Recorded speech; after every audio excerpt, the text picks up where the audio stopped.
Morning, everybody. We got a quorum now. Welcome, everybody, to the banking committee.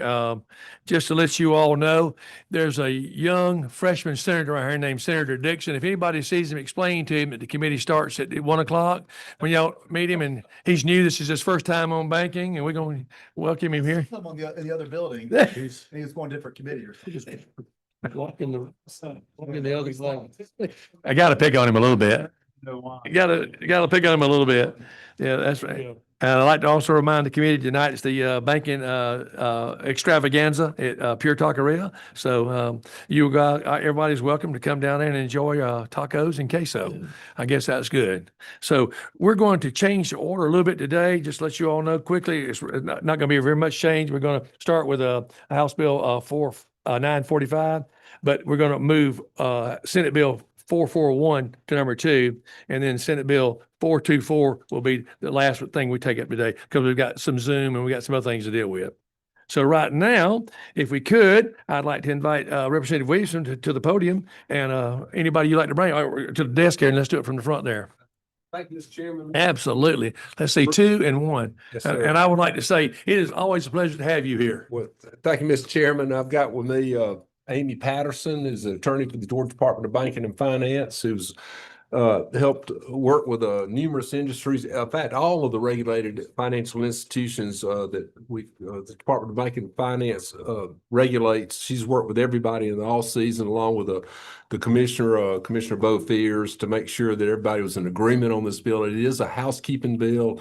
It for the Department of Banking and Finance. Historically, is rarely, if ever, amended. This year, it comes out of the gate with an amendment because in our efforts to protect seniors' financial.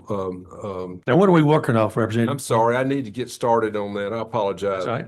It's House Bill 945 LC 6203105 S. 05. I'm sorry, 113 S. 620310S. I couldn't read my own. As S. And if you don't mind, Miss Amy, I understand you're new with the department. Can you introduce yourself and tell us your position? I am, thank you. I am Amy Patterson. I am General Counsel for the department, officially Deputy Commissioner for Legal Affairs. And as he mentioned, Bo Fears has recently become the commissioner, and I've stepped into the role. I'm sure some of you are familiar with Bo Fears. He's testified in front of the committee numerous times, so I'm stepping into that role for him. So technically, you sort of took over what Commissioner Bo Fears now has.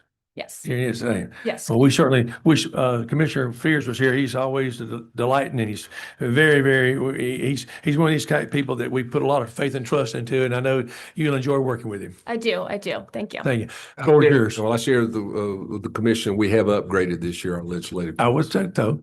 I would think so. As I was saying, this bill is rarely sees an amendment. This year it came out of the gate with an amendment because in our efforts to protect seniors' assets, and I'll walk you through in the bill in a minute, but I just want to explain why we're looking at a committee substitute coming out of the House. It was because the Department of Health and Human Services requested that we have some clarifying language because part of the metrics of the bill is when we have a disabled adult, we needed to make sure that the code section was right, that the Department of Human Services could share with the financial institution information about the disabled adult and their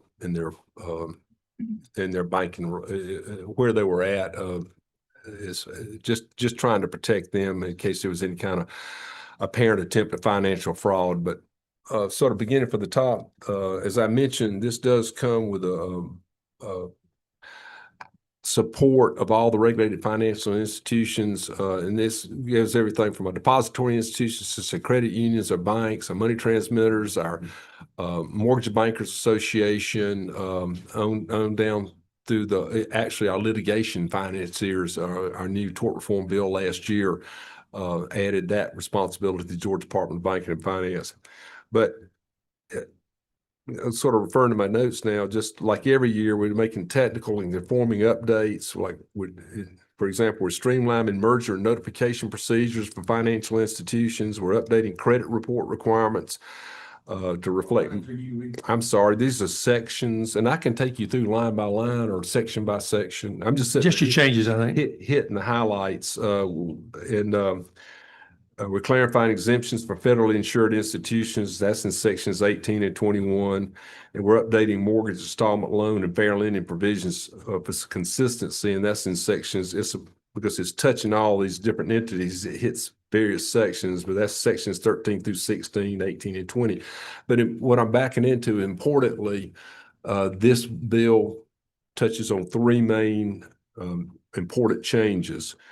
First, the bill's going to give banks and credit unions the ability, if they opt in, to temporarily pause suspicious transactions when they reasonably believe an elderly or disabled adult is being financially exploited.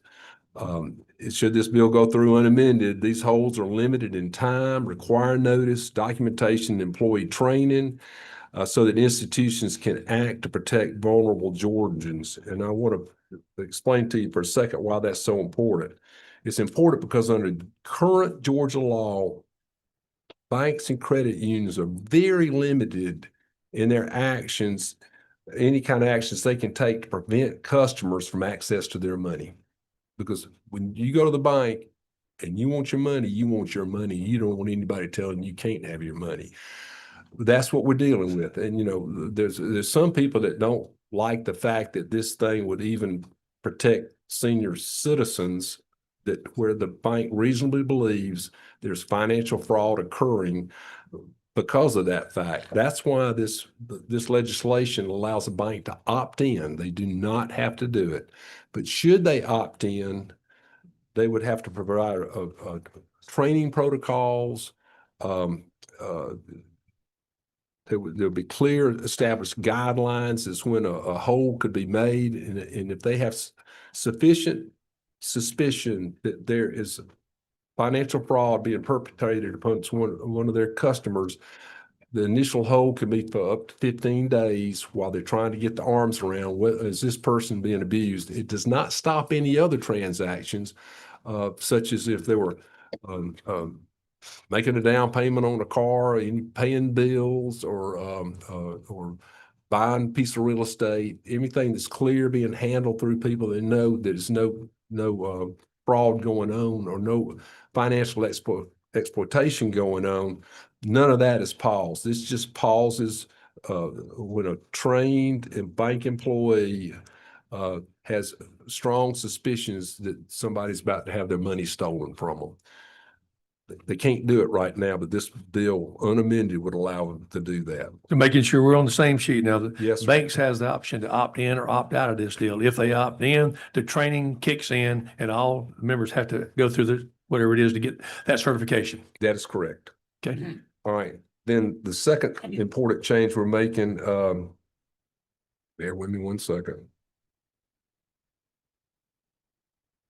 You know, you always wonder, Representative, why a cleanup bill requires 40 pages. It is because you're touching on just very minor cleanups all the way through. Just again, Exactly. the overarching effort is to make our banking code more streamlined, easy to understand, consistent in application, and frankly, again, more efficient for both the regulators and also in the industries in which we're regulating.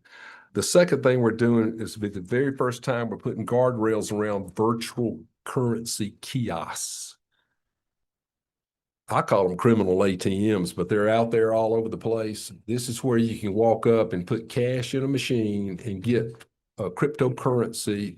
You can open up an account in which you then own cryptocurrency. It's the Wild West right now. They're legal, but they're not being regulated in a lot of states, Georgia's included. This would make them subject to regulation for the first time. Currently, they have transaction fees as high as 30%. This bill would limit that, still awfully high, but 18% would be the limit. But again, we're putting guardrails right now. Nothing's being done. This would allow a maximum transaction fee of 18%. It will require numerous disclaimers on the machine that your funds, this is This is basically your money's gone once you put it in here. If you're subject to fraud, you risk of losing this money. If you're a victim of fraud, you're subject to losing this money. But in an effort to protect the unsuspecting person's money from financial fraud, when you open the account, you only can open it with $2,500, maximum of $2,500. And if you are in fact come back and say, "Hi, I've just been defrauded," you've got 5 days to report the fraud, get with the cryptocurrency owner, and they would have to refund that $2,500. Now, doesn't matter if it's $1 or $1 million, that money's gone. After the account is established, just hit my arm if I say something wrong now. You're all good. And then subsequent, after, is it 3 transactions that makes them a 3 repeat? days. 3 days. After 3 days, after the first initial $2,500 account opening, you're limited to $10,000 a day deposits. After 5, if you are subject to, let's say you put the $2,500 in, and it was fraud, they've convinced grandmother to put cash in the machine because the granddaughter's out of the country and stranded and has to have money. That nowadays they can use AI to fake the granddaughter's voice, and the grandmother completely believes it, but the money's sent. But she's able to prove it's like basically report the fraud. It's obvious it's fraud. The ATM kiosk owner would have to refund that $2,500 in full. After 5 days, if you're able to prove it, then the kiosk operator would only be liable for returning their fee, the 18%, up to 18% fee. So you put $1,000 in, all you'd get back is $180. Again, is it perfect? No, but right now there is no consumer protections. At current, we have no guardrails. I mean, we have no guardrails. That's correct. There's no no guardrails at all. And then finally, I already alluded to it, House Bill 945 modernizes the litigation finance oversight. In our tort reform bill last year, we basically authorized litigation financiers in Georgia. We required registration, but it was not an annual registration. Realized that, somebody could register the company as a financial litigator. The ownership could change, in the Department of Banking and Finance would not be aware that that the ownership had changed. This requires annual registration, and when ownership changes, the department can do criminal background checks, and that's correct, right? And so we want to stay on top of who the actors are in this space, just like we do with all the other regulated industries. So the key features of that aspect of the bill says it requires annual registration and renewal, criminal background checks, and importantly, the authority for the Department of Banking and Finance to issue cease and desist orders against unregistered actors. So if you have folks coming in and aren't following the Georgia law, that are acting as litigation financiers, the department can be preemptive and go in and issue a cease and desist order to stop that behavior. And then they can, go through the process of getting registered and with the department. And that department would fall under And you, Miss Amy Yawson. Okay. Yes, sir. so, in short, it protects customers, especially seniors, modernizes our laws for today's financial realities, and gives regulators the tools they need without stifling legitimate business. Again, Mr. Chairman, I'm happy to go through any aspect of the bill, and if it gets technically over my head, Ms. Patterson here is able to step in. Questions from the committee? Senator Strickland, you're recognized. Thank you, Mr. Chairman. Thank you, I was almost a Mr. Leader, Mr. Chairman, for your work on this. I think every year I've been here, you brought this same cleanup bill. I think every year I've done It's this. getting, And so it's getting easier and easier until this year. until this year, it's looking pretty smooth so far. Yeah. Ms. Patterson, I talked this morning about this, and I'll ask this for everybody's understanding as well. We talked about line 188. The concern that I had in looking at this is I understand why the immunity is important, because you want to incentivize institutions to follow this, which is really important. We talked about situations I've seen in my practice doing a lot of probate law where we've captured fraud and caught fraud. But every time it's been because a bank noticed it, and that's how families find out. Otherwise, this stuff can go on for a long time. And so it's so important that we have something in place.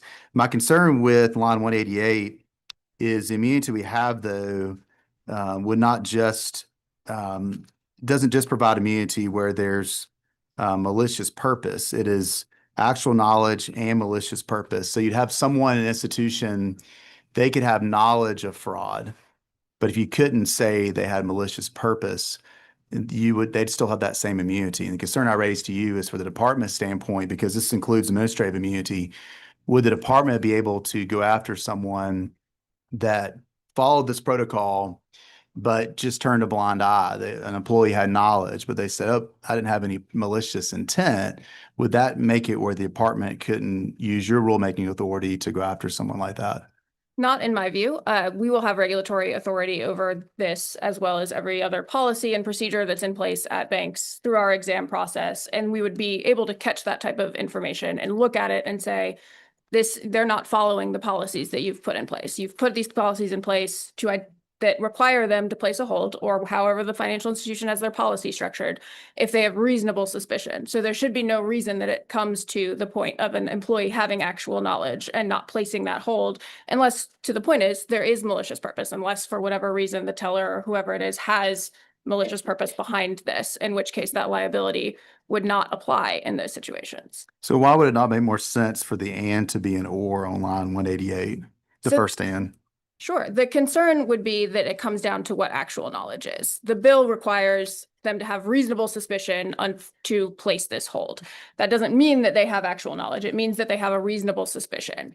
But if, let's say, somebody comes in and they do not place a hold on the transaction and then find out later that there was a fraudulent aspect to it, it becomes, well, did the bank have actual knowledge of this? And they have to prove, based on conversations that are going to be, what did the teller ask? What did the person say? It's going to all be witness testimony. It's going to just create more litigation. And the concern that we have is, as Chairman Williamson referenced, this is an opt-in thing for our financial institutions. And we want our financial institutions to be able to take advantage of this and do this. And if we remove this liability provision, I think the reality is that a lot of financial institutions will not take advantage of this and not place holds. And you referenced that we know some financial institutions already take actions and do this. They don't have these liability protections. They wouldn't even be able to do that now if they don't opt in, if we remove this liability protection. So it would remove even those that are doing it. They would not be able to do it either. Why is that? Explain that last part again. So if they choose to not opt in, which I believe a number of institutions would do if this liability was changed, then if they haven't opted in, they can't place a hold. Whereas right now they aren't opting into a program. We don't have a framework. We don't have guidelines. And we're trying to put that in place to create this training and to create a structure under which financial institutions can do this in a way that makes sense for everyone and really protects our seniors and our disabled adults. And if we take that away, if we take that liability provision away, their option to do transaction holds is this. And if they don't opt in, then they can't do it at all. So they can't do a transaction hold now if they decide to have their own policy? They do, they can, and they do. But if we put this in place, this sets up the framework for it. Mhm. And if they choose, because of this liability provision, to not opt in and not create that training and framework, then they would not be able to do it. They'd have no immunity at all then, right? If they didn't opt in. That's Correct. my question. So before this bill passes, currently right now, could a financial institution have their own policy when it comes to holds? If They they could. currently, okay. And a lot of institutions already have policies as far as you know? I don't believe so. I know that some institutions may have done so, but I'm not aware There's that. a nothing lot of- uniform out there they have Correct. now. Okay. Thank you.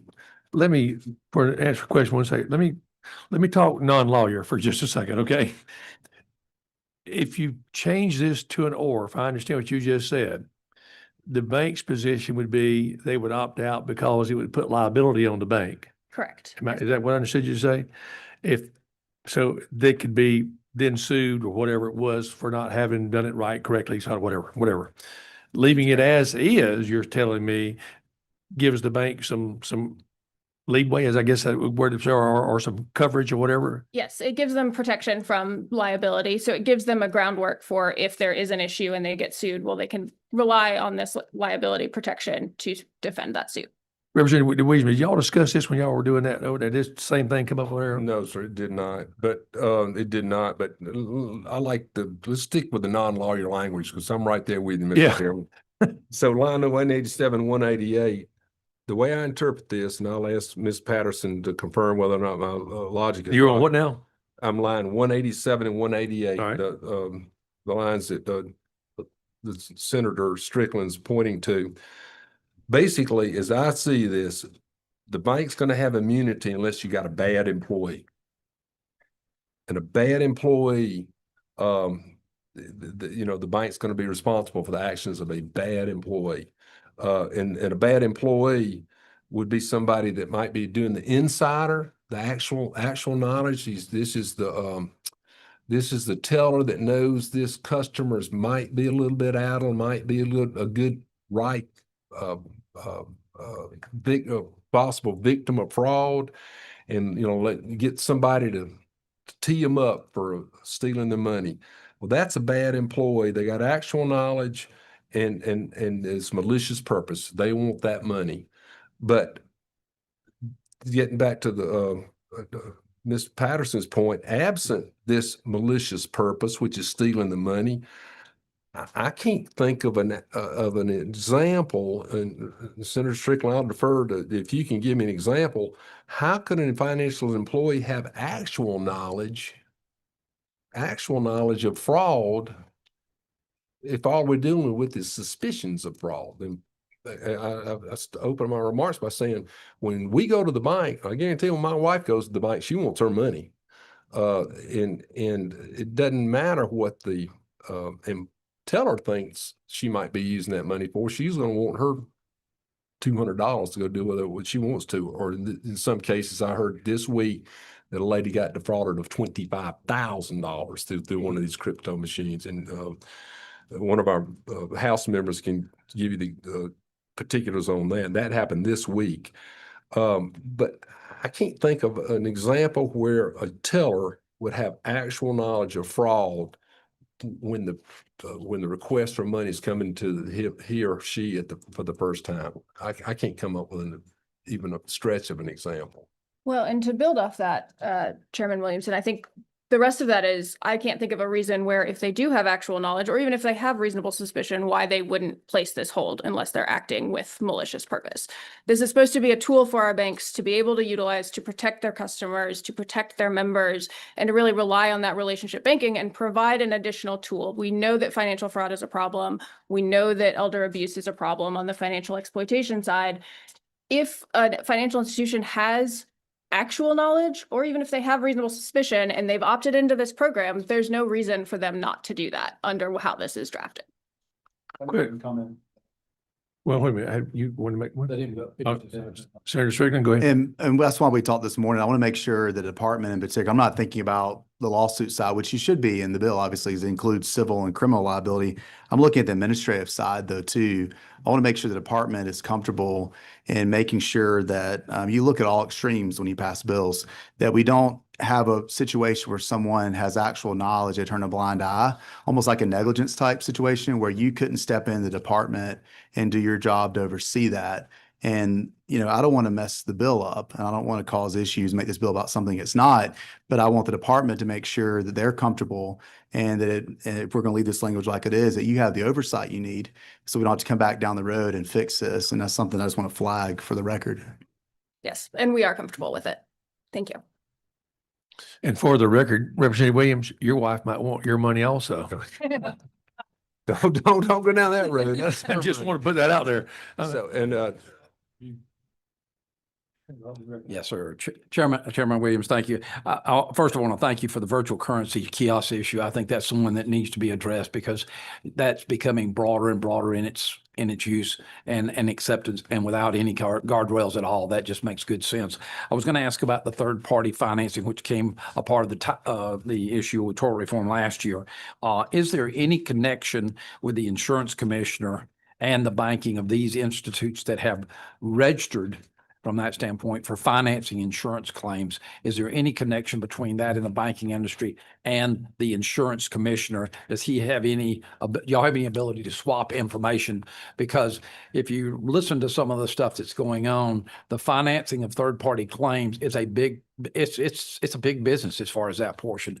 And having transparency is what that was to do, and the ability to share that information with the insurance commissioner, who would ultimately, I believe, be there. Is there any provision in here to share that information with the insurance commissioner, or do y'all work anywhere together on that?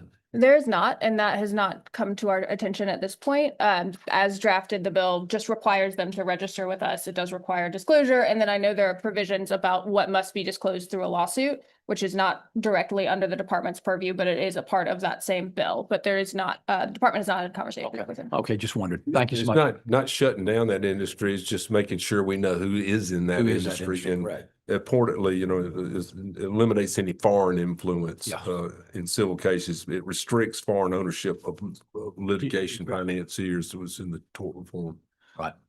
efforts to begin with. So it's just making sure that we got good actors that are financing lawsuits. Chairman Hodges, you recognize for question? Thank you, Chairman Williamson, for bringing this bill, and, I agree with all of it. The only thing I would add would be as a guy who used to run a bank, on line 187 and 188, as it sits now, I would opt in. And the banks that I've been associated with always try to do the same, try to do the right thing, try to help protect our depositors, particularly the elderly and the folks that could be compromised. If you changed it, I would be a lot more apt not to opt in. And I think that just having some experience in it, I think I'll just agree with what Ms. Patterson said. That definitely would be harder for banks to do the right thing. I concur, and, I think most of the members of the committee are aware that, I've led the organizing effort and chaired 2 successful community banks. And I've always described myself as I wasn't a trained banker, but we own banks, and we're risk averse. And if this created an environment for a small community bank with local shareholders, like I had both times, and I thought I was putting our bank in potentially harm's way, open up a line of liability of which we were scared of, I wouldn't opt into this program. Any other members have any questions? I don't think we have anybody on the sign-up sheet to speak for or against this bill. So normally they don't. So not on the sign-up, not on this bill. So any other members got anything? Any questions? I'll entertain a motion. Yes, sir. Motion to pass. I have a motion to pass. Senator Harmon. Second from Senator Hodges. We have a motion to pass. Okay, any discussion? Any discussions, amendments, et cetera, et cetera? If there's no discussion, all in favor of passing this as it's written, please raise your hand. Your bill is unanimous. Right. Chairman Williams, thank you. Thank you, Mr. Chairman. I'm remiss in not recognizing Senator Strickland is doing a fantastic job. He's one of our 2 senators in Walton County, and I love them both. Absolutely. That was an endorsement. I thought that was an endorsement. Ms. Patterson, it was nice to meet you, and I look forward to working with you. Thank you. Thank you. Okay, let's move along, guys. We got to keep moving quickly. I got to be over to present at 2:00 also. Senate, I know, and well, excuse me, the chairman's here with me. Let's do, Senator Harmon, do you want to present, 441 is what we're on now. Do you want to present here? Or you want to go up front? I've got, yes, with me. All right, go up front there. And when you leave the committee chair, you get where you get attacked. You understand that, right? We can work on you a little bit. And by the way, I wanted to tell you all, this is Senator Harbin, he's on the banking committee. This is his first time back on the banking committee with me. We welcome you back. Thank you, sir. Thank you. Now, this gentleman you have to your right, now, Yes, sir. I don't know who this fella is. This gentleman is the Georgia State Treasurer, Steve McCoy. And so I needed some assistance in finance, and I figure he would be a good person to bring along to help carry a bill for his agency and working there. Is that fair? For the general public, let me explain them to you. When you call Mr. McCoy and you ask him a small question, a simple question, a simple question, he comes back with a complete dossier. There is nothing simple. Mr. McCoy, we always appreciate your work. Thank you, sir. Always. All right, Senator Harvey, the floor is yours. All right, this is LC What we're working off of. 620295, Local Government Investment Pool. Kind of a new terminology, but what this is that the state treasurer and his organization manage money for counties, cities, institutions.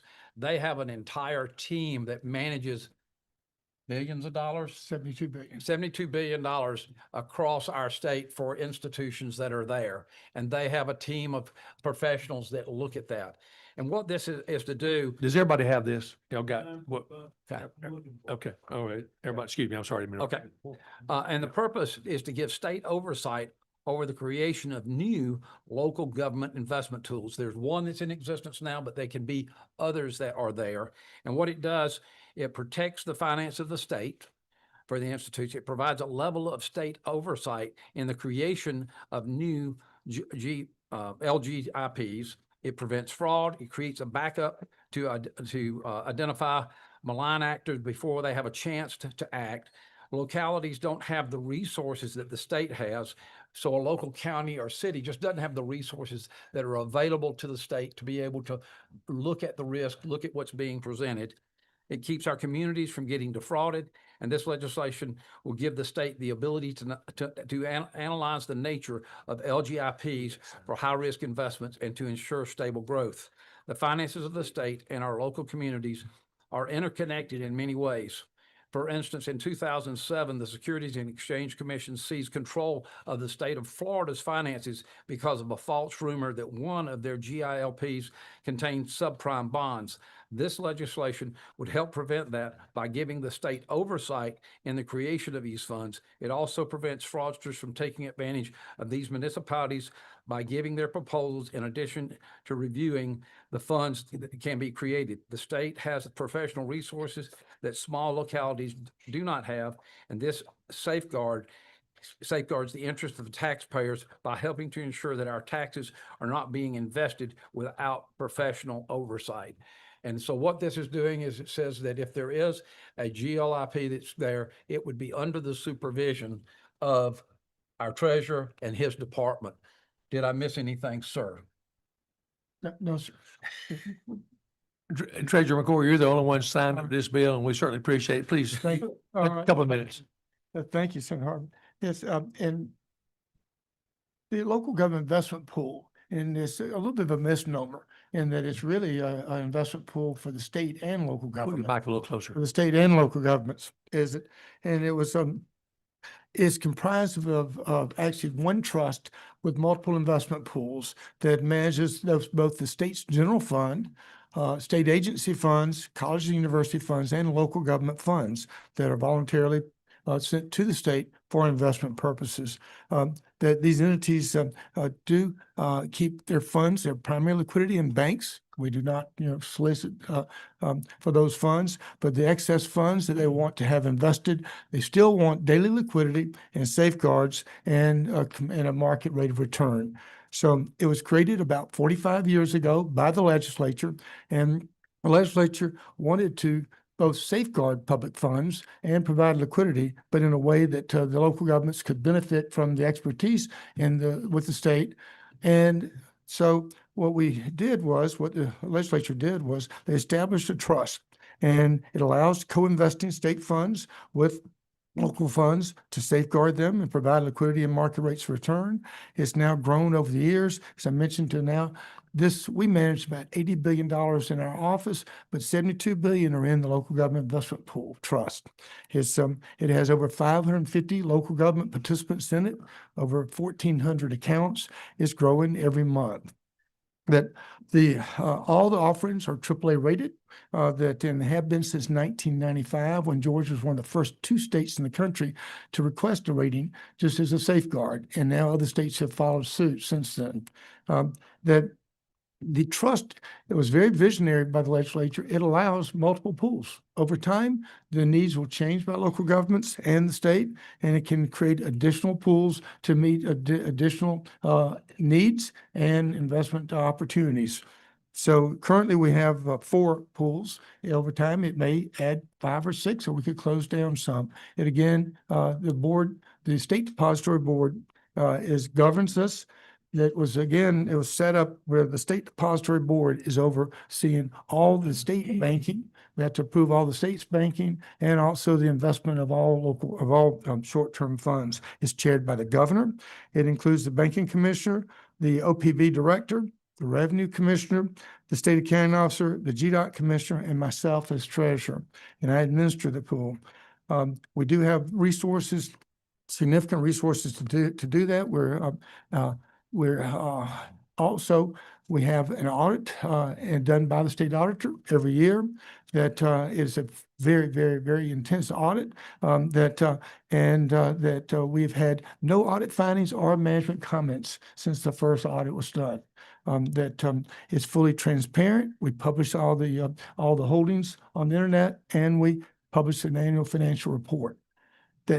This bill, what it does is it amends the original code section that authorized the LGIP trust to do one thing: to continue safeguarding public funds as they have been for 45 years.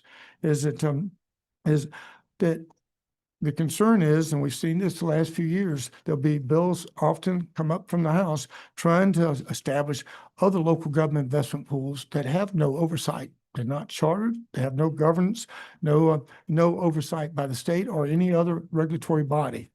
And so what this does is it does say that if the legislature in the future were to authorize local governments to form their own investment pools and make them as securities that can be sold to any public fund investor in the state without any other thing other than you create an investment pool, is that any investment pool that was created and operated by local governments that would be offered to other local governments would have to be approved by the State Depository Board.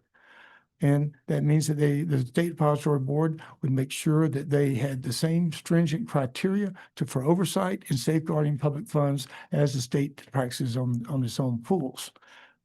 This bill provides protection to both the state and local governments, because if something does happen, and we've seen it happen over the years, and I've been around for a while, I've seen 3 large ones happen in other states. They were usually because they had either local governments or third parties involved. But there was a problem with even triggering a run on a fund, just like a run on a bank. These are not insured. So you've got to manage those in a way like any other, like a money market fund by Fidelity or by BlackRock. We adhere to the same standards. Local governments do not have those resources.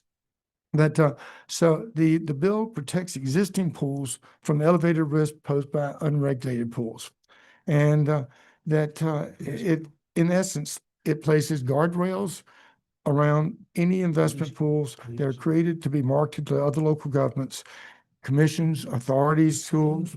And this is a common sense bill. It just retains the protection we've had for 45 years throughout Georgia. We've not seen a single incident of lack of liquidity when needed, or a failure of securities and loss of public funds. Now's not the time to open the door to allow that, and that's our concern. Thank you, Treasurer. And I want to reiterate a conversation you and I had. I had some people question me about digital currency. Our Constitution does not allow digital currency, and that's not part of this, has nothing to do with this, and we're not there. No, sir. In fact, this safeguards against that. Some of the bills that have come before the House actually are worded in a way where they could allow any unrated security or digital currency to be included. It's not prohibited there. That's Questions the for the committee? safeguards we want. Question for the committee?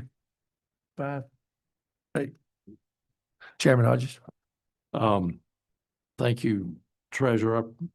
And thank you, Mr. Chairman, for bringing this bill. Let me make sure I understand, okay? In my district, let's say we have Glenn County and Camden County. Between them, they've got $150 million in surplus investable funds that they need to do something with. Right now, they could go to Georgia Fund One. They could go to Georgia Fund One Prime. And let's just say they've had people calling on them from various investment operations and saying, we can give you more yield for your $150 million than you're able to get in Georgia Fund One or Georgia Fund One Prime, if you'll just bring it to us. And, what they might not say is that, that higher yield comes with higher risk. And so what your bill does is that it allows Glenn County and Camden County, if they want to do that, they can do that, but the fund that they invest in has to be under the auspices of the State Depository Board. It has to meet the same governance requirements that you establish for our local government investment pools, the same guardrails, the audit requirements, all that stuff. So it would be managed as professionally as what we have now. Is that correct? Yes, sir. The one thing is a county or a city can manage their own funds. And they can actually enter into an intergovernmental agreement with each other, just to manage their own funds. Then they're governing those and they put controls in place and it's their money. This protects them from having someone to go out and solicit funds from other communities and even colleges, universities, but mainly, school systems and as a security and say, this is now legal by the legislature, made it legal, invest with us. And that's what it protects against is more or less rogue pools that would mask themselves as a very safe pool, but there's no oversight, no regulatory body over Let it. me rephrase it. So, ABC Investments comes to Glenn County and comes to the leaders of Camden County and says, let us have your $150 million and we're going to get you more, a better yield. And they may or may not talk about more risk. They may or may not talk about liquidity constraints, but for them to be able to do that, they're going to have to be under your auspices. They would need to either, first, we have had, in fact, groups of cities, counties say, would y'all create another pool to meet longer term needs of ours? Right. The board can approve that, but if they wanted to have their own and not have the board actually approve an offering for them, then there would be standards that the board sets and says, you'll have to adhere to the same standards as if the state Okay. were managing. Okay. There's no higher standard, but the same standards to safeguard the funds. So I understood correct. Basically, we're Yes, sir. making sure we're taking care of the people. And thank you, Treasurer, for what you do. Any more questions from the board on this bill? Chairman Harper, thank you for bringing this bill. I think it's a good bill. I'll entertain a motion. Motion to pass. Motion to pass, Senator Strickland. Second, Senator Jones over here. So anybody, Alan, anybody, any talk, any amendments, any adjustments, anything? All those in favor of the bill, please raise your hand. Passed unanimously. Thank you. Thank you. Thank you, Treasurer. Appreciate it. Thank you. Can't go yet. Now, we're gonna have to move right on into, right quick, like the 424, because I got Chairman Strickland over here sitting here with the judiciary come up. It's up to you. It's up to you. I'm with you, baby. I'm easy to work. Let's get done. Now we're into the Gold Rush bill. Okay. New Gold Rush bill here in Georgia. 424, Chairman Harbin has brought this bill to us, Transaction Gold and Silver Act. All right, Chairman Harbin. let's Thank go. you, sir. I appreciate And it. we have several signed up for this and we have some on Zoom, so we're going to try to get to them. Okay, well, we'll deal with it. And also, I've been working also with the treasurer as far as that he's a part of this because we'll find that as he's in this legislation as well. What we're seeing is that 5 different states already have adopted transactional gold and silver And it's not something that's foreign. If you look at Article 1, Section 10 of the U.S. Constitution, states cannot issue currency, but they can have gold and silver coinage that can be used for transactions and debts and things of that nature. And so that's not anything that's not unusual, except we've not dealt with a lot of gold and silver. Texas has its own depository. We're going to talk about depositories in a little bit, but basically it's constitutional. It also, in this bill, it would make gold and silver as legal tender. That means this is that any increase in the value of a gold or silver would not be taxed by the state of Georgia as far as capital gains because it's legal tender in that respect. Gold and silver, providing that gives us an ability to diversify from a standpoint of what we hold in investments, that we can own gold and silver. And we're going to talk about the problem right now is that if you own gold and silver, you have to find a broker to trade it or handle it and things of that nature. And we're going to try to address that as we look at this. How does the average individual be able to invest in gold and silver? Today, if we look at this, gold's trading at about $5,000 for an ounce of gold. So somebody's got to have that much money in order to buy that coinage or that asset. Also think about this, is that we have our dollars, but you could own cattle, you could own timber, but you could also own gold or silver. They are all commodities that could be owned. What this does, the state of Georgia would have a depository, and that depository, we are not looking at building a physical depository because there are operations such as Brinks that we can contract with, and you would pay a storage fee to put your gold into the depository, and you would pay a monthly charge to them to hold it. But in addition, and that's our bullion depository, then we would have our bullion depository commission. That would be made up of an appointment by the governor, 2 appointments by the Senate, and 2 appointments by the House of Representatives. So a 5-member board with our treasurer as the administrator of that commission. We would have an electronic payment system that would be there. And this is where we talk about fractional gold. And that is the ability to spend money at a fraction from that standpoint. And there's electronic technology that has that available. We are not asking for a single vendor. We could have multiple vendors for storage or multiple vendors for transactions, but we have that. We believe that free enterprise is the best way to do that, and having multiple vendors in that respect.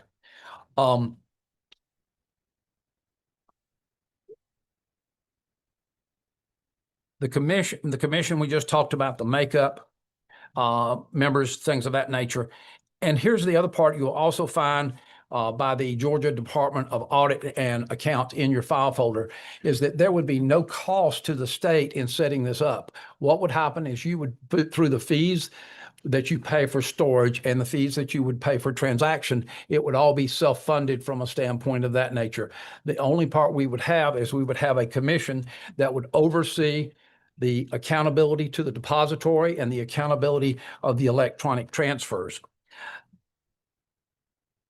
And you should find that operational. What was said is that we would not have to have any additional state funds. The depository would not, and also the electronic payment systems, there would be no cost to the state because it would be covered by the fees of the user. So we're not increasing any cost to the state, and it would be optional to them.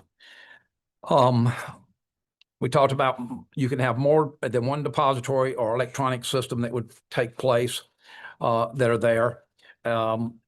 Also, we would protect the privacy of the individual, that if you put money into the depository, that would remain as a private issue.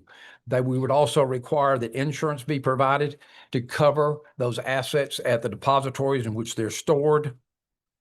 And what this does, it gives people the ability, someone could invest $100 or they can invest $50,000 and have access to it. I have with me right now this is a 1 ounce gold coin. This 1 ounce gold coin has the equivalent value of $5,000 today. The question is, if I hold that, how do I spend that? No, you can't have it. No, I'm not going to pass it around. I don't trust any of you. No. No, but look from afar.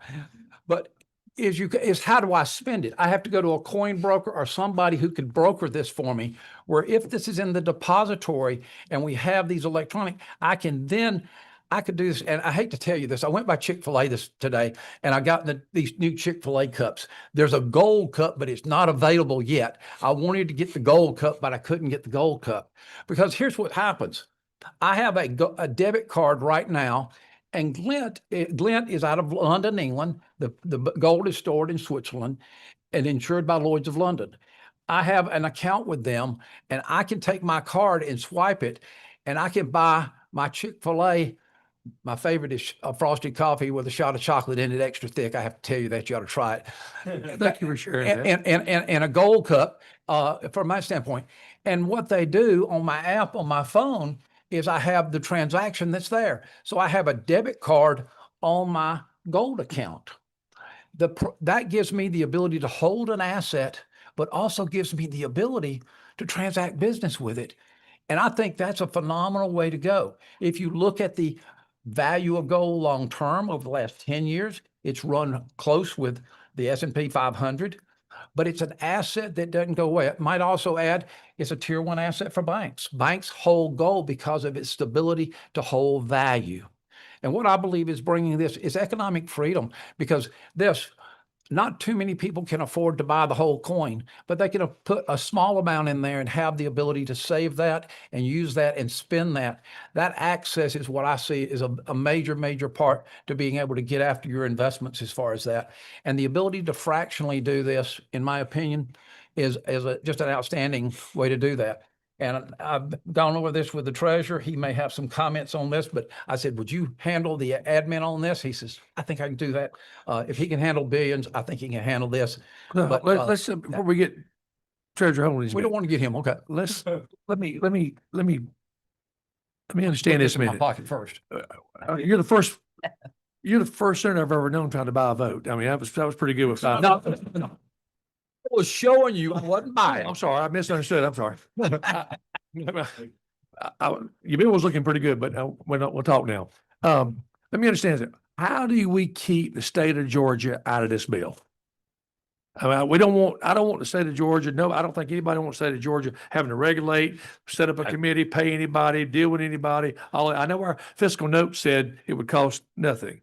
How do we make sure that the state of Georgia is not involved in any of this? What we want is this, what Article 1, Section 10 of the Constitution says, that the states create this. This is a right of the of a state, of which Florida, if you listen, Governor DeSantis talked about it. The other governors have done this in Arkansas and Louisiana. They see that as something for their people. It allows their people to own an asset and to be able to transact with that asset in a way they could not otherwise do it. And what we have is we have the state that regulates and makes sure that it is held securely, if you will, and that the transactions are done properly. It creates guardrails. And Correct me that's if I'm what we're wrong doing. now. Correct me if I'm wrong. Okay. Aren't there already at the digital platforms or platforms out there that you can own and have gold and silver, et cetera, already available? There may be, I don't know of any that are regulated by the state per se. And what we're doing, we're executing the rights of the state of Georgia under the U.S. Constitution to be able to have gold and silver coinage depositories from that standpoint. And we're asking them to exercise the rights that are under the U.S. Constitution. Okay, question from the committee before we get started, anything? Whatever you Mr. Chairman. recognize, Senator Jones. And thank you, Mr. Chairman, for bringing this bill, but why is it important that Georgia recognize? Said that again. Why is it important that Georgia recognize this form of currency? Well, under the U.S. Constitution, it says gold and silver are the only two things that a state can hold in the coinage as far as that. We couldn't do Bitcoin or platinum or anything else because our foundation, if you go back historically, gold and silver was the, currency of choice. Currently, we're off the gold standard from a dollar standpoint. So there's no, there's not the value of the dollar is based upon the good faith. This is taking an asset of gold and making it available to an individual that he can own it at lower levels than having the higher levels and be able to transact business. But we need the state to do that in order to take the constitutional position that the state has done this and exercised their authority under the Constitution. Just one follow-up. From your explanation, the gold is somewhere off in Zurich or Switzerland or some other Correct. place. Currently, I want it on Georgia soil. Yeah, I'm still not comfortable. I'm still not understanding the role, and perhaps the treasurer can explain the role that Georgia would actually play in these particular Okay. transactions. That would be helpful for me. Okay. You want to address that, sir? Let's see.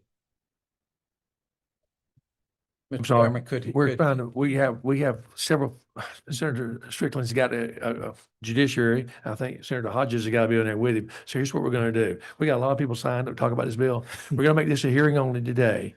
We're going to come back on Tuesday and take this bill up on Tuesday. So we're going to get everybody in to be able to talk, so these guys can go do what they got to do, and they're going to try to come back. But we're going to keep going. We're going to keep going.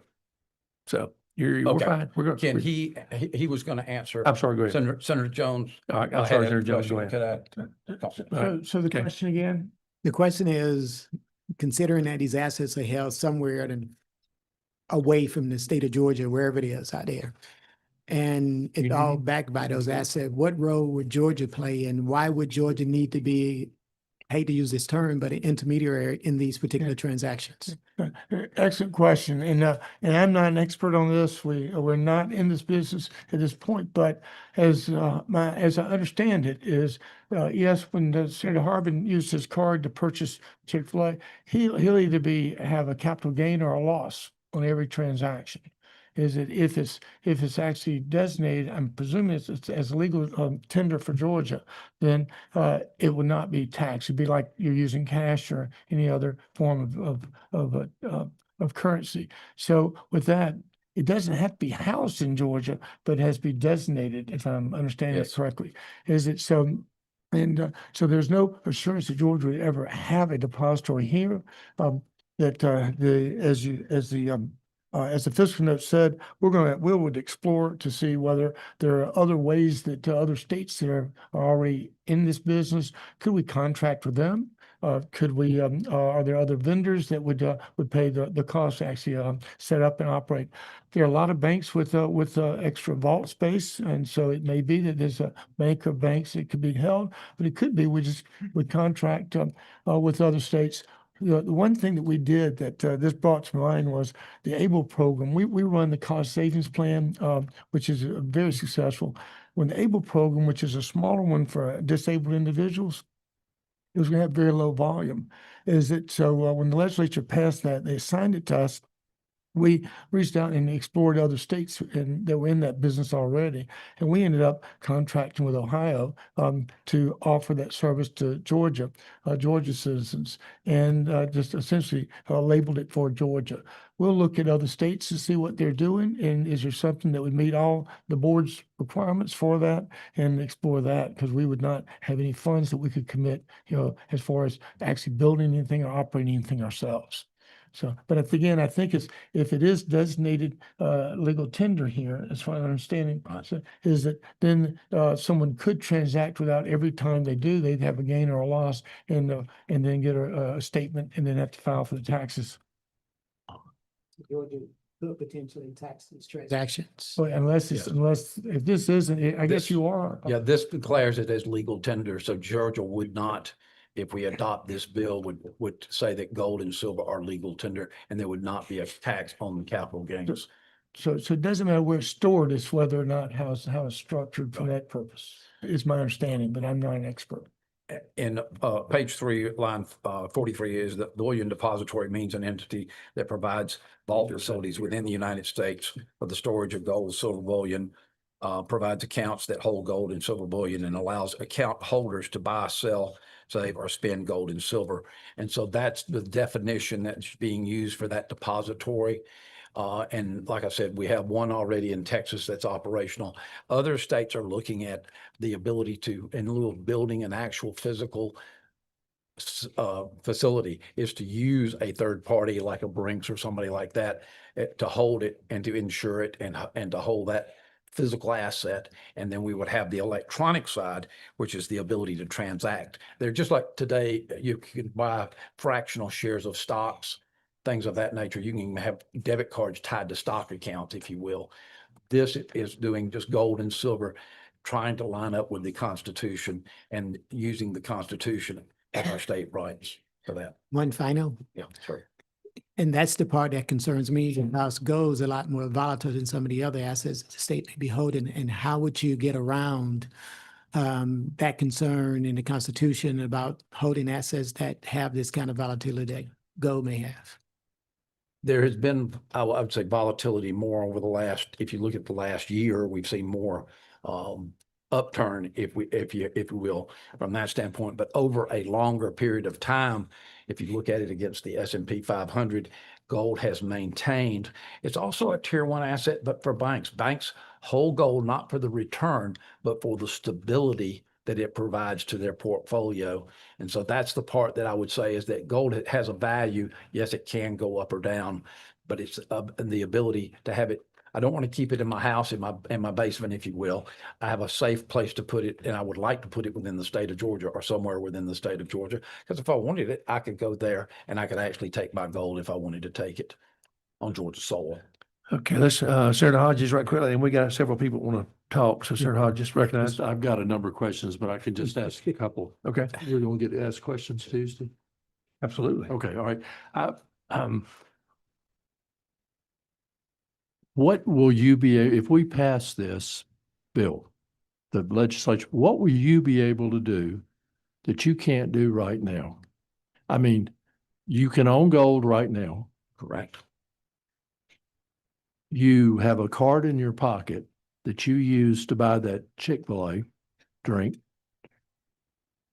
And I don't think purchasing that Chick-fil-A drink makes you cash in the gold that's in your account and have to pay federal and state taxes on it, does it? Yes, it will. Under current scenario, yes, because that is an account that's in Europe, Federal taxes? federal and state taxes, Okay, so if we do this, then you wouldn't have to pay federal taxes? state tax, Federal taxes. state. We would have to pay federal still under current scenario. It would be long-term capital gains depending upon how long you. So hold you it. could leverage the gold in your account, but you're still gonna have federal tax liability. Correct. Why would anybody want to do that? I think the biggest I thing, mean, I can see a home equity where, you're Right, tapping into right. equity, or it's a margin account where you're not having to, right, but I don't, and a couple of other questions. Okay. Okay. okay. Would you think you'd have the imprimatur of the state on this, and people would say, this account, I mean, this is a law passed by the state legislature, so this is guaranteed. I'm not going to lose any money on this. And their gold may go down and they may lose money. And that's one question. Okay. And the second question would be, it looks like we're telling people that they can, if you don't have to pay taxes on the sale of the gold, then why is that not a cost to the state? So, and you're saying your fiscal note says there's not a cost to the state, but I mean, if right now, if you've got gold in an account and you sell it and the state gets has tax income from that, Yeah. then why would that not be in the fiscal note if you're going to take that away? The state's going to lose income. Those are my two questions. Good question. Do you think that people will have the full faith and credit of the state of Georgia behind their accounts, just like the FDIC, and secondly, why would it not cost us money? Wouldn't it be the same thing as if? Oh, and one more, I'm sorry. Yeah, Third okay. is, Okay. why establish a new hierarchy to oversee this when you've got a perfectly good banking department right now? If we were to pass this, the banking department, you'd have to give them some money to do it, but they're already set up. Why establish? So those are my three questions. Okay. Let's take number one first. Give me your number one. All right. Number one was, Safety, the Safety. perceived safety that's there. But let's take this, if I come to a bank and I buy a bond, that bond has the ability to lose value if interest rates go up. So there's an up and down. That's an economical decision of an asset that's there. Would I be right in saying that if I buy the bond, interest rates go up, the value of that bond goes down? And that's a transaction. That's the cost of money and the interest rates that are there. This is I'm buying a commodity that I'm buying just like I would buy timber or would buy a cattle or whatever. It's a commodity that has the ability to go up and down just like anything else. What I see that makes this unique in this respect, if I have gold and let's say I put it in the safety deposit box of my bank and I have to I want to spend it or cash it in, I have to go and I have to find a broker in order to do that. What this does, this gives me some freedom that I could actually take that money through the electronic transfer process and create that and have access to that without having to go through that brokerage issue or selling it off that way. I mean, your lines 168 and 169, I think I know what you mean. The bullion depository shall insure all deposits under an all-risk, non-governmental insurance policy for 100% of the full replacement value of such deposit. What you mean is if the depository were to blow up. Blow up, melt down. All right, but I could reasonably read this to say that the state's going to protect my investment. That, I mean, And I would be open to this is if we want to put verbiage in it, just like a securities, this is no guarantee past performance, that type of thing is not a guarantee of future, but it is a way in which someone can own something and have access to it as well. Right. Third question, I don't think I got to, or did I? you didn't. Third question you have, you're already doing it. You already have a card and you're doing it. That was, Right. Yeah. I mean, in the interest of time, we can go on. Okay, right, yes, That's I fine. got some- We'll okay, pick it that's up fine, next okay. time. Okay, fine. Let's, thanks, Sharon. Let's hear from, you okay? I'm going, I'll wait. Okay. We got some Zoom folks and we got some folks here. Let's talk, is Kim Coleman in the audience? Ms. Coleman, if you'll take the podium, tell us who you are, tell us who you're with, tell us why you're for or against, whatever the deal is. And I hate to limit you to time limit, but you're going to have to kind of do it really quick or I got to call you. That is really good. All righty. Thank you for letting me speak and for having this time. My name is Kim Coleman. I'm with a company called Goldback out of Utah, generally regarded as a leader in the sound money movement. We acknowledge and appreciate the senator's efforts to advance allowing gold and silver to be used as money again. And we agree with the motivating concerns about the past, present, and future of our monetary policy, especially how it has harmed the purchasing power of Georgians. We support Georgia recognizing gold and silver as legal tender and related common sense tax exemptions. All that's great, fantastic. However, to the point of we have heard in the line of questioning, this proposal seeks to expand the scope and duties of the state government to create a new activity that will compete directly with the precious metals industry, of which I represent one of those today. To compete directly with the industry, which is thriving, growing, and meeting the market demand under strict regulations, or it otherwise allows the state to contract to have those services conducted. In other words, picking winners and losers. Hundreds of private sector providers offer secure depository services, and residents of Georgia do not lack access to this service. Thousands of private sector companies buy, sell, and exchange gold and silver, and residents of Georgia do not lack access to these services. And at least a dozen companies provide precious metals-backed electronic payment services, and residents of Georgia do not lack access to these services. It is a fundamental economic principle that the people benefit from the pressures of competition that exists in a private open market.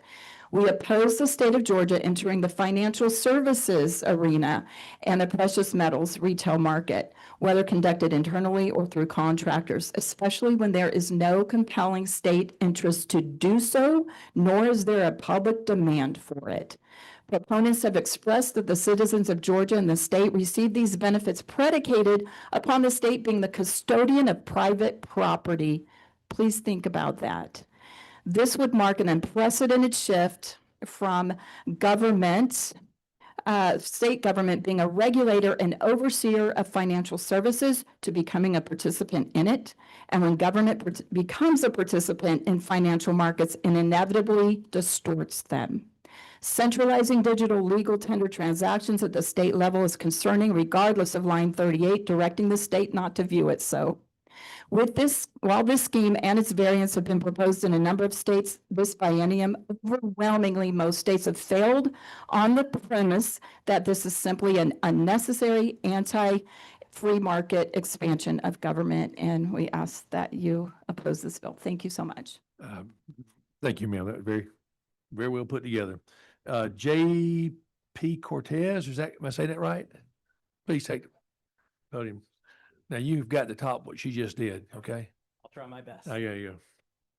Please tell us who you are, what you are, and for and against it.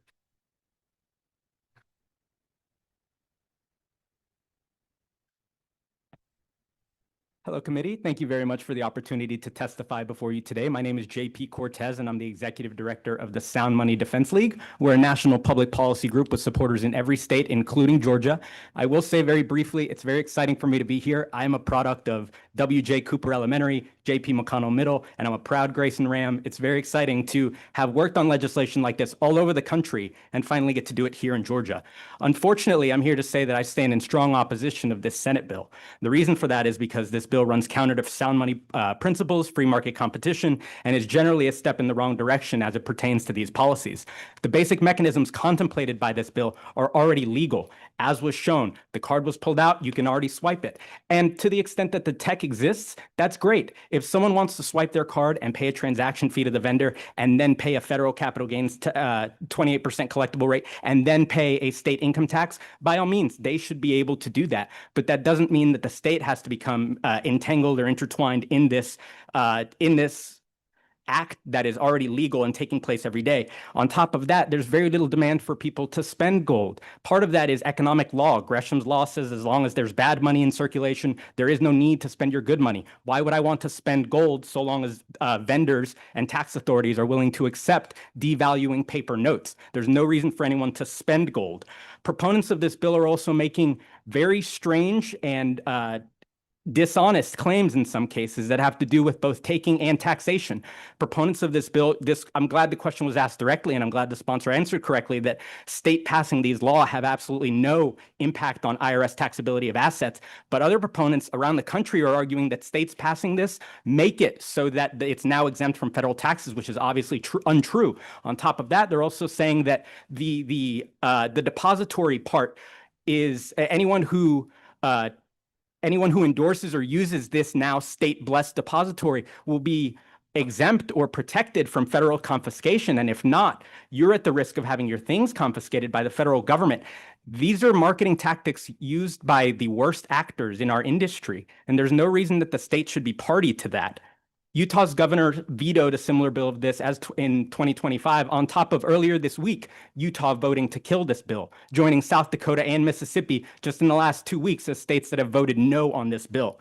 Precious metals firms are already regulated. There's Bank Secrecy Act, federal anti-money laundering laws, civil laws, criminal laws. This is already a very regulated and very accessible industry.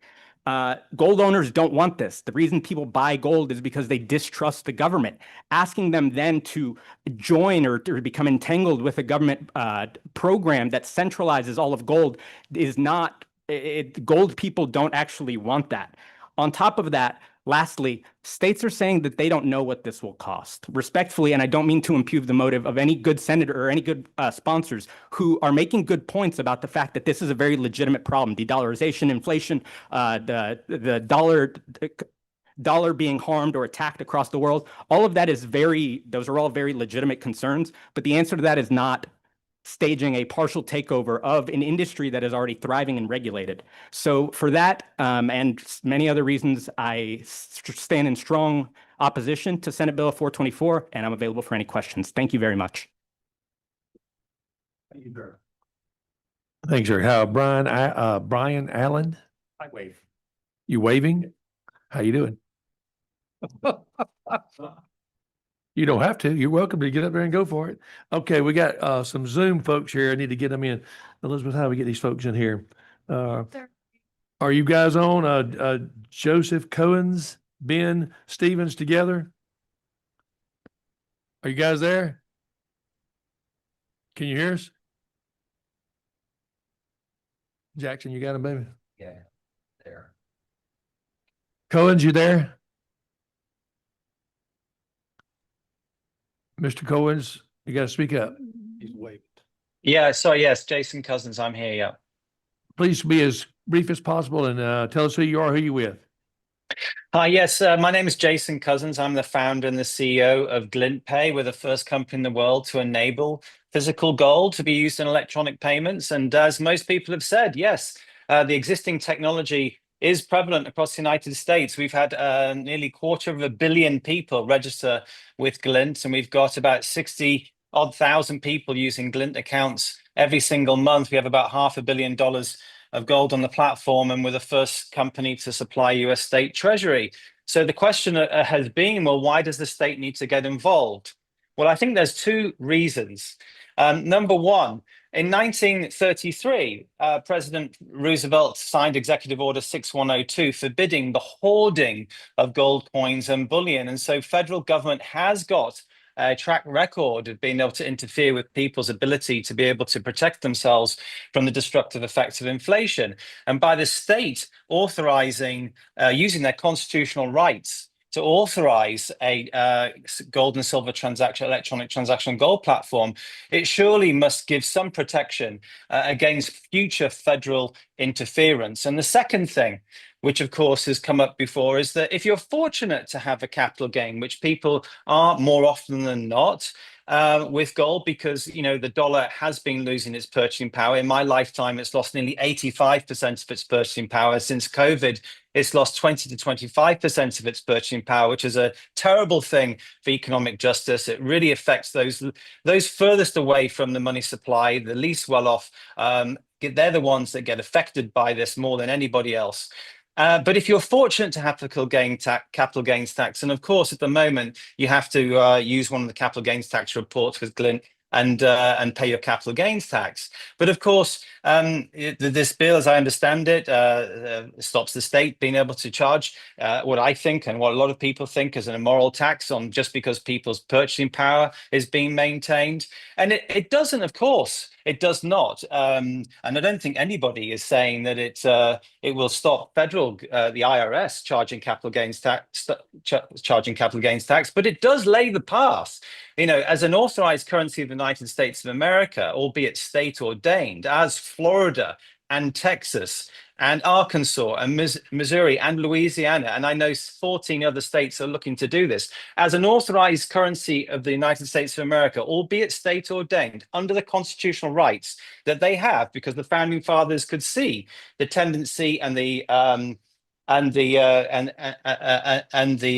temptation for federal governments to move to fiat currencies. Then, of course, it lays the path for the IRS to potentially drop capital gains tax. And of course, the federal government might choose to do so. So no one's saying, I don't think, that it will. But yeah, I mean, I think that the other thing is that these types of systems like Glint's already work within existing regulatory frameworks, both federal and state, around things like customer identification programs and anti-money laundering platforms. So again, what is the state to do? Very simple. The state just needs to authorize it as an authorized currency under their rights and give people the protection that they probably will get against any federal interference, and to lay the path for federal capital gains tax to potentially be taken away, and to give people the consumer protections that they might get by the state checking that the gold and silver is in the vault. And to say this interferes with the existing gold bullion industry, I think is a misunderstanding. This is going to grow the size of the gold and silver industry. It's very, very different to having custody of gold bars and coins on your person in your house.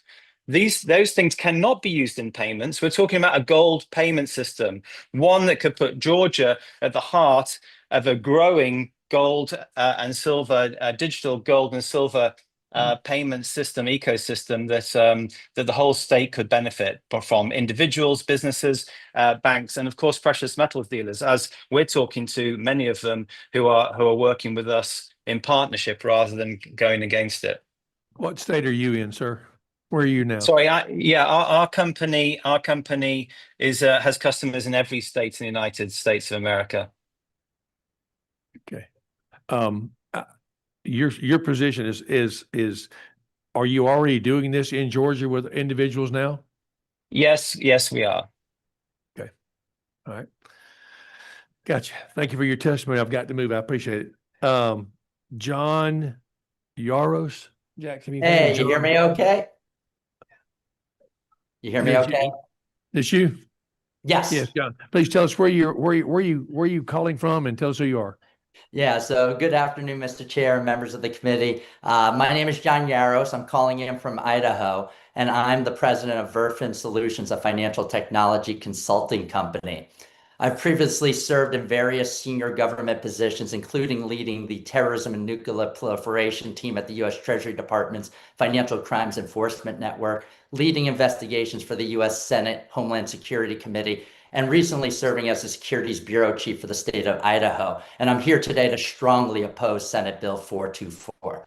To start, it's important to note that I'm a strong advocate for pro-gold and precious metal policies, but I can't support this bill because it's unnecessary, establishes a massive anti-competitive government bureaucracy, creates taxpayer risk, and will undoubtedly lead to consumer confusion and dangerous market distortions.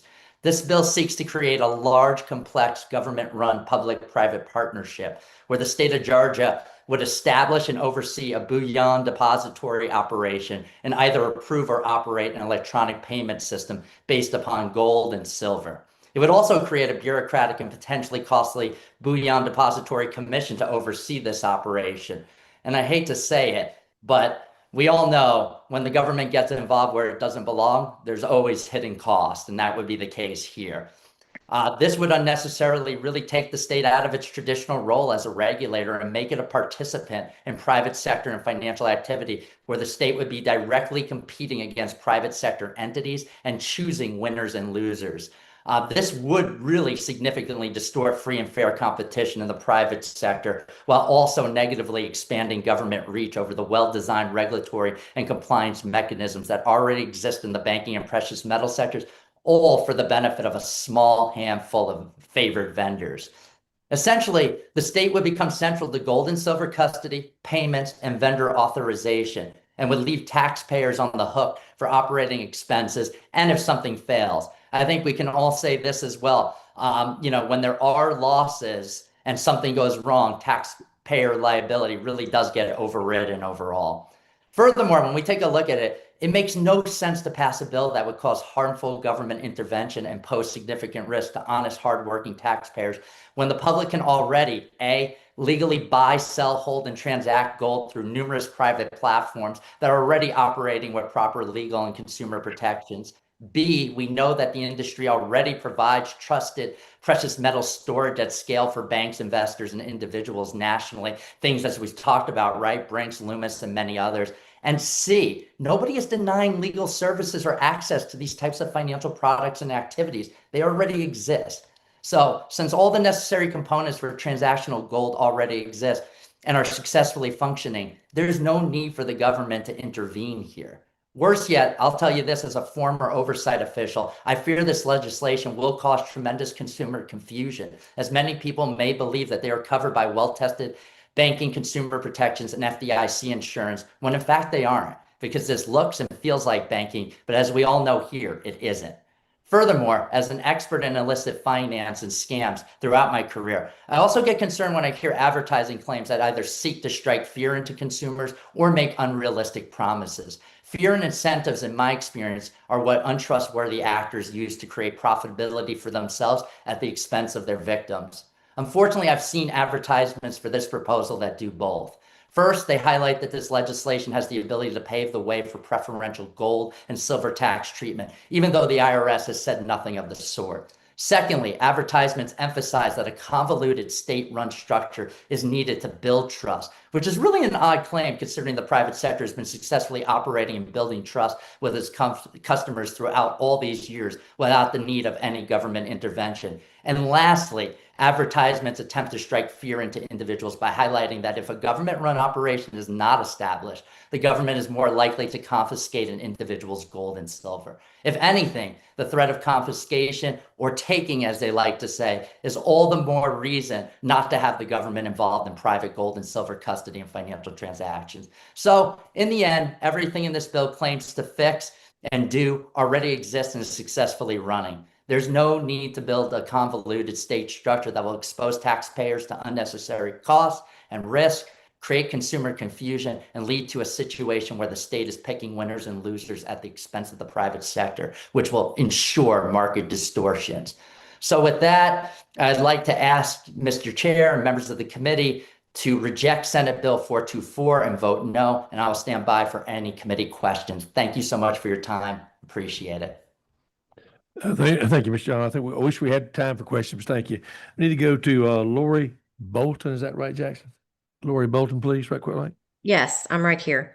My name is Laurie Bolton. I just want to start. I'm going to keep it short, but there's a ton of mischaracterization of the bill that is going on by our opposition. I would challenge them to read what the actual bill does. It does not pick winners and losers. The state does not become a participant or a custodian. They are simply doing light regulation, which is what they do. You can't operate a business in Georgia without some oversight of the government. They're not actually running anything.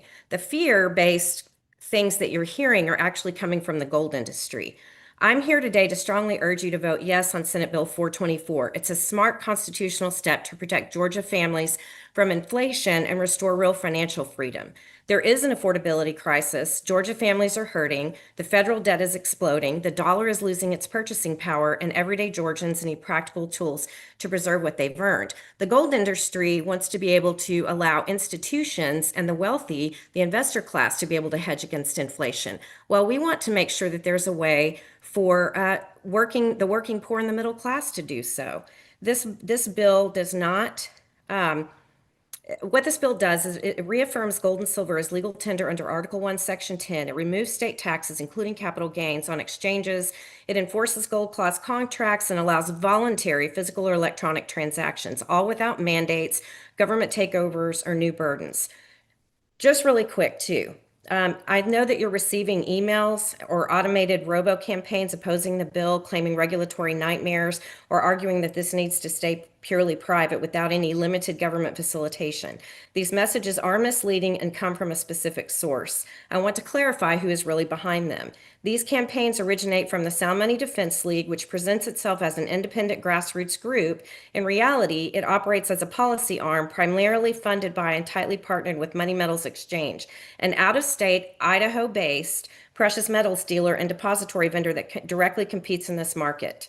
Their aggressive opposition, labeling similar bills government schemes and boondoggles, consistently targets provisions that introduce competition from new private depositories and fintech options.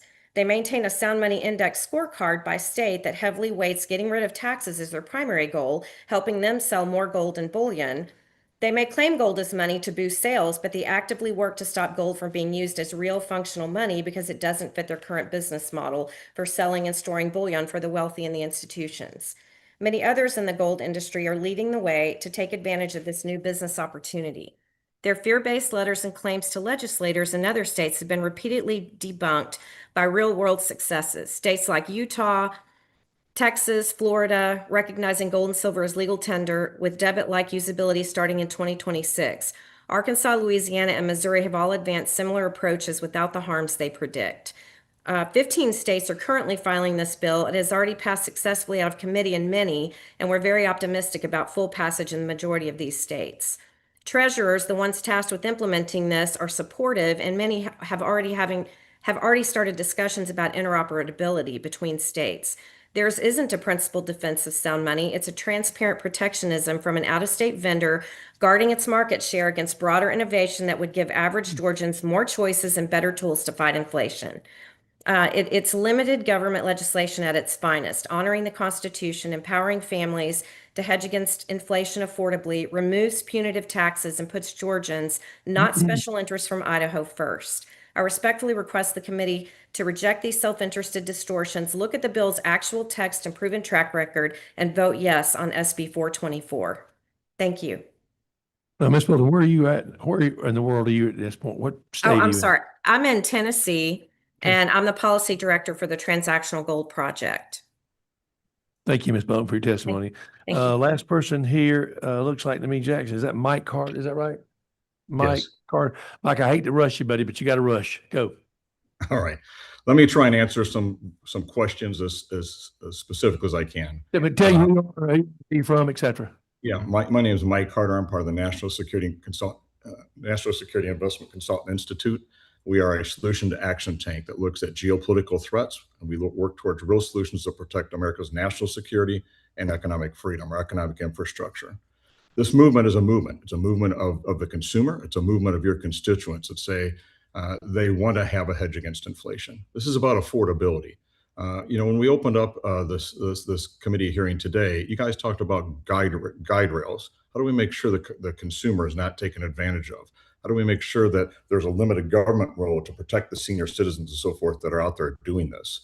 What this bill does, if you read it, and I hear the opponents what they're saying, I don't think they've read it because they're making claims that aren't related specifically to this.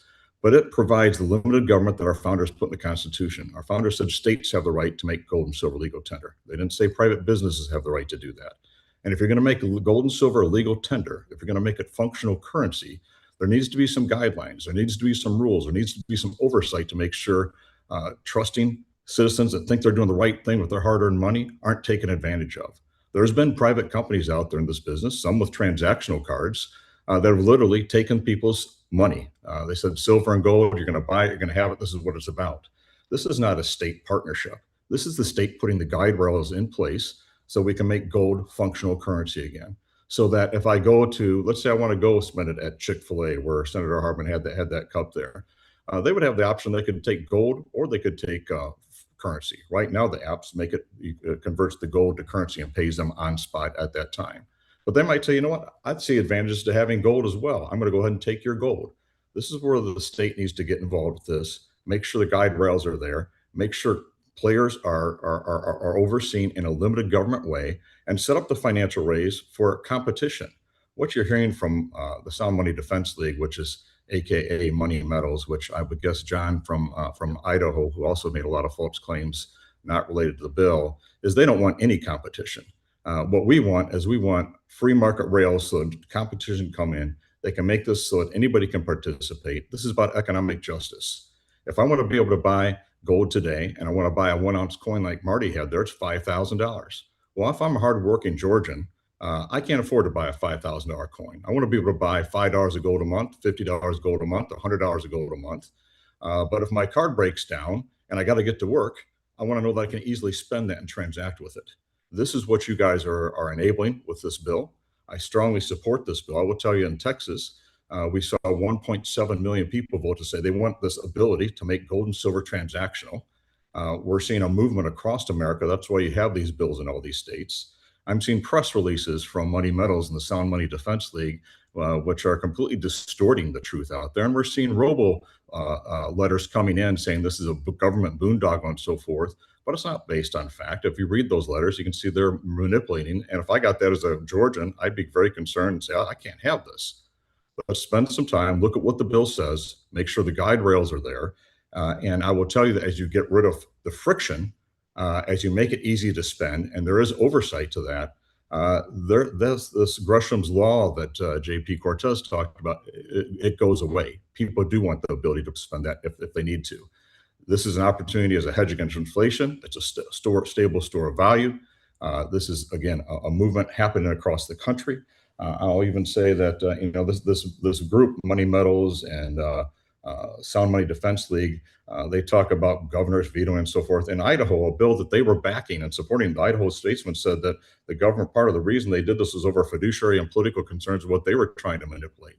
We need government oversight. I heard goldbacks out there. I like goldbacks. I think they should have an opportunity, but there's 100% markup on those goldbacks. And they have vending machines. I heard about vending machines and people buying, crypto on vending machines. There's no oversight.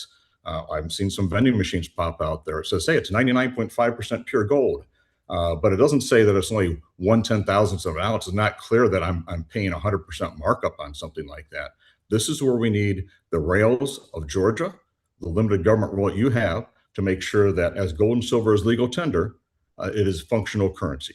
And I will finally close it with this. Nobody has made claims that if you do this, the federal government is going to do it. But I will say this, that our organization has reached out. And we've talked to the highest levels of the executive level on this. Is it feasible that capital gains goes away as this is looked at functional currency? Yeah. Is that done yet? Absolutely not. Are we saying that's going to be the case? No. Are we they're saying that we're promoting tax evasion. All we're saying, these are discussions of what can happen out there. There is a role for Georgia in a very limited way, and I'm not a big government guy. But if you care about the consumer, if you care about economic justice, if you care about everybody having a chance to have something that's a hard asset that keeps up with inflation, including those hardworking Georgians out there, I think you care about making sure there's limited guide rails so that the free market can compete. And I would say, money metals, what are you afraid of? Why don't you develop and compete in the new system that's going to make this happen? As this grows and people get more and more people get gold and silver, they are going to say, I want some hard assets. I want to be able to buy some silver coins. This is going to grow the entire industry. This is a big idea. It's about economic liberty and it's about economic justice. And I encourage you to support Senate Bill 424. Thank you. Thank you, Mr. Carter. Thank you. Okay, guys, in the essence of time, I know, Senator, you had a question you want to ask to Tuesday. Treasurer McCoy, make sure we want to reiterate where we all are sitting here. The state of Georgia would not be liable or cause anybody else to be liable for this bill if this bill passes. I just want to make sure. My understanding of reading. Hold on, let me get you back on. Go ahead. Yes, that's my understanding of reading this bill. Is what we would do, the state would explore a way to actually carry out the responsibilities that this bill yes, and that would be the essence of this. Now, the board itself would actually establish the policies and the guidelines and determine. But that would be a board of what Senator Harper said earlier, the appointee. non-compensated board, et cetera. Yes, sir. Okay, Senator Harper, it is my plans to try to have us a vote on this on Tuesday, 2 o'clock. That's our plans. Obviously, if we go on the floor, we get pushed back, you know, that works. Anything else, Mike, you will bring your questions next week then? Guys, sorry, thank y'all for sticking with us. We are adjourned. Thank you, Mr. Chair. Thanks.